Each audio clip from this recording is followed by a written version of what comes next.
మనిషి మతాన్ని కడతాడు, దేవుడు మనిషిని కడతాడు.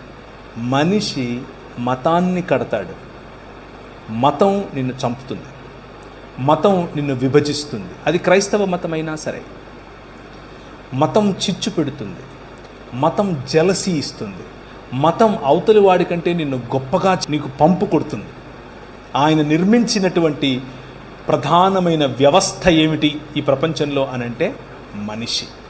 ఇప్పుడు ఎవరైతే మీకు బయట ఆయుధం పట్టుకుని తిరుగుతారో, ఆయుధం పట్టుకొని ఫెరోషియస్గా కనిపిస్తారో, నిజానికి వాళ్ళు పిరికి వాళ్ళే మనసులో.